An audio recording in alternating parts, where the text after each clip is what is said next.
समूह से परेशान लोगों की कहानी।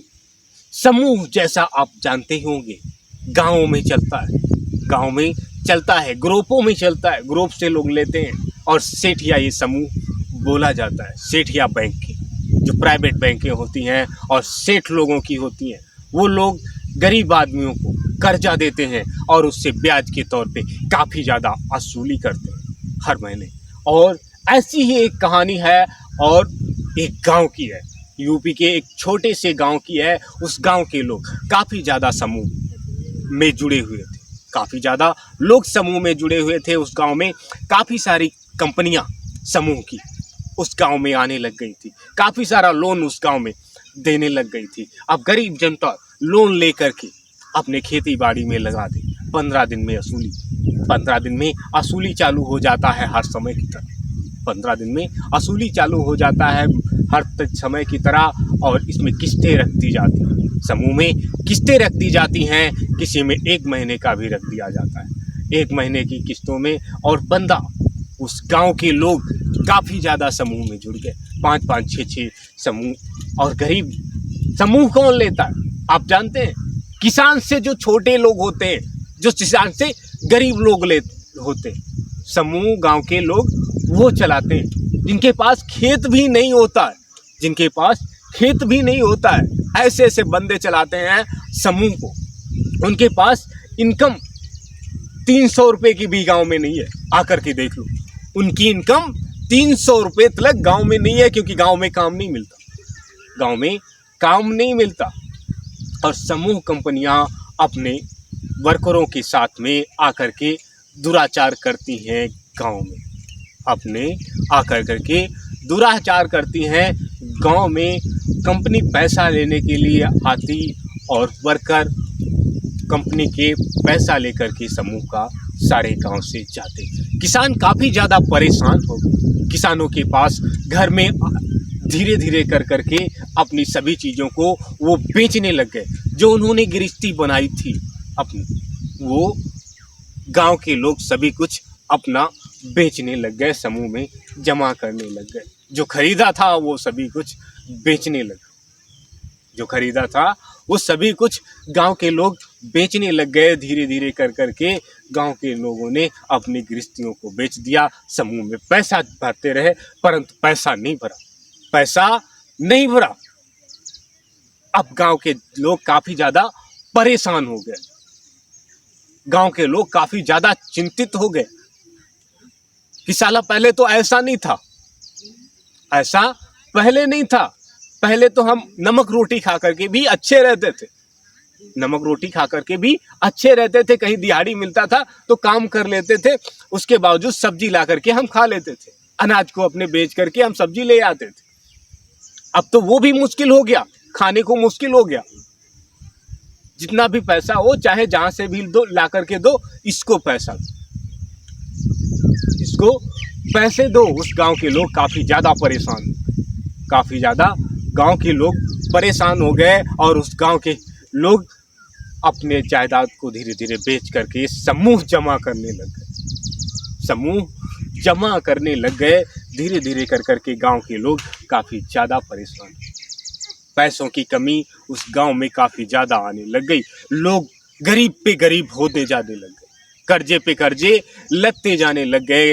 और ऐसी स्थिति आई कि लोगों की, किसानों की गिरवी ज़मीन रख गई और समूह में पैसा जमा होता रहा, समूह में पैसा जमा होता रहा। लोगों की खेतियाँ किसानों की गिरवी रख गई, जो 2 वक्त की रोटी खाने के लिए तरसते, जो 2 वक्त की रोटी खाने के लिए तरसते हैं।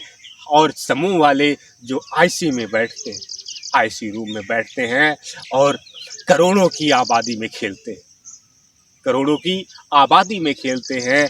और ये जो किसान के बच्चे हैं, जो समूह चलाते हैं, छोटे कैटेगरी में आते हैं। गवर्नमेंट इनका क्यों नहीं सुनता? राज्य सरकार जो आती है, किसानों का कर्जा तो माफ कर देती है, लेकिन क्या सभी समूह धारकों को बारे में कभी आपने सोचा है? आपने कभी समूह धारकों के बारे में सोचता है कि इन पे क्या निपटती होगी समूह धारकों की, जो किस्तें जमा करते?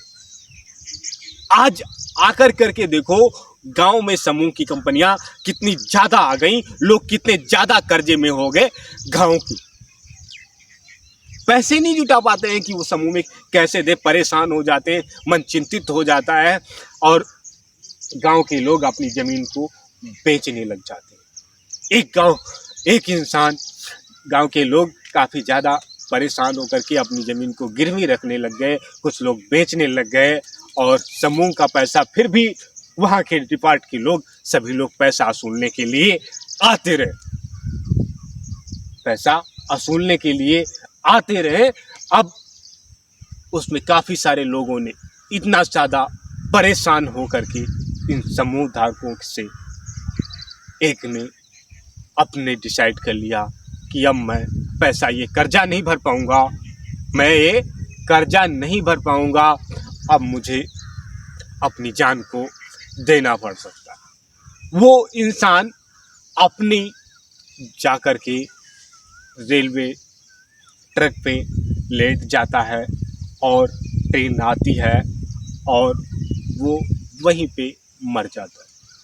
उसके बाद गांव वाले काफ़ी सारे लोग अपने आप को फांसी लगा लेते हैं समूह के कारण। उस गांव में बर्बादी छाने लग गई प्यारे मित्रों, उस गांव में बर्बादी छाने लग गई समूह के कारण।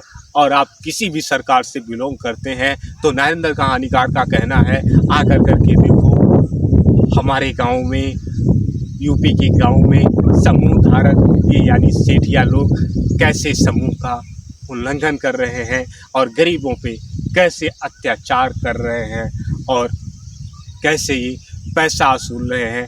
और गांव के लोग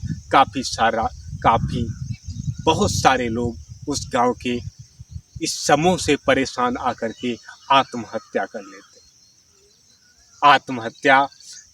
हैं। आत्महत्या करने के बाद फिर उनसे वसूली नहीं की जाती, परंतु उनकी पत्नी को भी परेशान किया जाता, क्योंकि पत्नी भी जॉइंट होती है, पत्नी कमा नहीं सकती, इसलिए पत्नी से नहीं लिया जाता। पत्नी कमा नहीं सकती इसलिए पत्नियों पे ज़्यादा अत्याचार नहीं कर पाते हैं।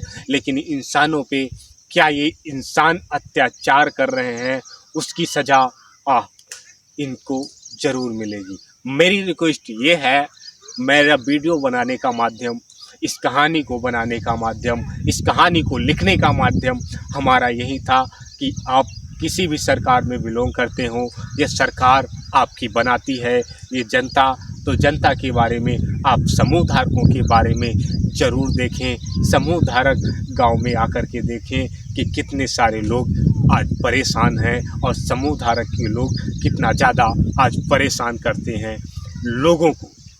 आकर के ये आप गाँव में देखें, उस गांव के लोग, काफ़ी सारे लोग अपनी ज़मीनों को बेच देते हैं, परंतु समूह का पैसा फिर भी अदा नहीं हो पाया। समूह का पैसा फिर भी अदा नहीं हो पाया। वो लोग अब भी अत्याचार कर रहे हैं और यूपी के गांव में काफ़ी सारी कंपनियां पहुंचा करके गरीबों पे पैसे का कर्जा लाद रहे हैं, गरीबों पे पैसे का कर्जा लाद रहे हैं। और जब कर्जा गरीब लादेगा और गरीब के पास कोई भी काम नहीं है, वो और भी गरीब हो जाएगा। गरीब के पास कोई भी काम नहीं है, गरीब और भी गरीब हो जाएगा। यहाँ तक आज हमारे गांव में, नरेंद्र कहानीकार के गांव में तुम आकर के देख लो, छोटा सा बच्चा, जो बच्चा पढ़ा नहीं पाते, आज 18 से कम उम्र के बच्चे स्कूल के में गांव के लोग पढ़ने नहीं जाते, पढ़ा नहीं पाते, उनके माता पिता खर्चा नहीं उठा पाते। इतने गरीब लोग रहते हैं गांव में। हमारे गांव आकर के देखो, हम आपको बता रहे हैं, हमारे गांव आकर के देखो कि कैसे लोग रहते हैं, गरीब लोग। हर गांव में रहते हैं गरीब लोग, शहरों में लोग रहते हैं अमीर लोग, गांव में गरीब लोग रहते हैं। साहब जी, गांव में सभी लोग गरीब रहते हैं। और गांव में आकर के देखो कि गांव में क्या हाल हो गया है, इन समूह कंपनियों ने क्या हाल कर दिया है। जिस प्रकार से गुलामी गरीबों से करवाई जाती थी, उसी प्रकार से गुलामी करवाई जाएगी क्या फिर से? उसी प्रकार गुलामी करवाई जाएगी गरीबों से क्या फिर से? जब गरीब कर्जे में लग जाएगा तो गरीब क्या करेगा? जब गरीब कर्जे में लग जाएगा तो गरीब एक गुलाम की तरह बन जाएगा। तो हम तो यही कहेंगे कि आप समूह ना ही लें तो अच्छा है।